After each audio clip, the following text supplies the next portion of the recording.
On Thursday, Russia's defense ministry said that its forces had advanced in the battled Ukrainian city of Pokrovsk. Russian media have dubbed the eastern city the gateway to Donetsk. Russia wants to take the whole of the Donbas region, which comprises Donetsk and neighboring Luhansk provinces. Ukraine still controls about 10% of Donbas. That's an area equivalent to about 5,000 square kilometers. Joining us on the set is our international affairs commentator, Douglas Herbert.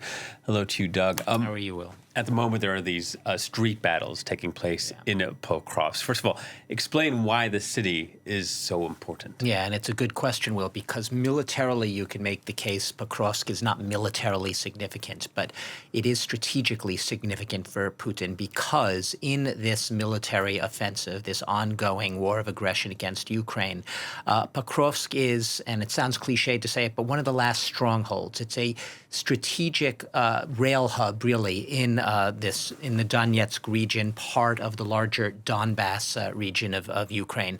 And if it is to fall, it would give Putin sort of that gateway he needs in order for the forces to start pushing towards the final targets, which would be, say, Slovyansk, Kramatorsk, which are still, they are the largest cities in Donetsk, which are still under Ukrainian control. You just mentioned coming into this that about 10%, give or take some of Donetsk still remains under nominal Ukrainian control, and the Russians haven't captured it, even if Vladimir Putin claims that the whole region is his, and he's demanding that uncaptured territory as part of any terms in any eventual ceasefire, if that were to happen, or peace talks. So Pokrovsk is important strategically, a gateway to other towns, but it has its capture, or imminent capture, if you will, that as seems likely, has come at a staggering human cost. Military analysts, we've been saying all along, Vladimir Putin has been throwing hundreds of thousands of soldiers. There's been some estimates of that 1 million Russian soldiers have died in this war of aggression since the full-scale invasion in 2022. The Ukrainian General Staff estimates that about 1,000 soldiers are lost a day in general on the Ukrainian, the Eastern Ukrainian, Southern Ukrainian, Southeast Ukrainian war front. Pokrovsk itself has been emblematic, if you will, of that what military analysts will call a reckless disregard for human life, literally throwing soldiers into this battle of Pokrovsk, laying waste to the city. Yes, there's still high-rise buildings standing, which are now the places that soldiers are taking up sort of their battle positions, these high-rise buildings, but much of the city has been reduced to rubble. And like I said, not just the staggering cost in terms of human life, but also, the use of weaponry, the staggering use of drones and other weapons taking aim at the tanks and the other vehicles that the Ukrainians are trying desperately to use to resupply their soldiers still clinging on to territory in this city. It is really a story writ, yes, on the battlefield, literally strewn in the blood of hundreds of thousands of soldiers altogether along this front. But more broadly, it's a story where you see ratios where Russians are outnumbering Ukrainians in terms of manpower.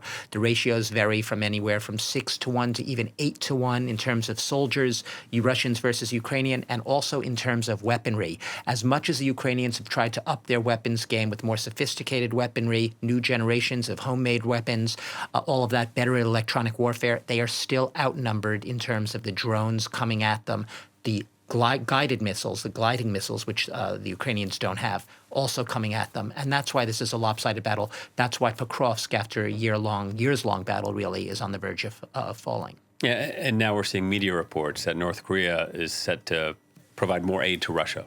Yeah. Let's be very specific about what the reports say and what they don't say. It's the South Korean intelligence agency, which is basically reporting the North Korean and South Korean delegations, high-level delegations, discussing further cooperation. It's unclear whether or not that cooperation will include sending actual North Korean soldiers to be deployed on the Russian battlefield front in Ukraine, where the Russians are fighting in Ukraine. What the South Koreans are saying is that it clearly seems to be the prospect of thousands of North Korean soldiers being deployed in some way to Russia, perhaps to take up those rear positions to replace Russian soldiers being sent to the Ukrainian front. We're hearing of construction workers, North Korean military construction workers, reports being sent in, presumably to repair damage from infrastructure that Ukrainian has targeted, military and power and energy infrastructure, so on and so forth. I will just remind our viewers, North Korea in the past has sent 15,000 soldiers to directly fight in the Russian theater of war against Ukraine and in the Kursk region in Russia itself. So these reports are not to be taken lightly.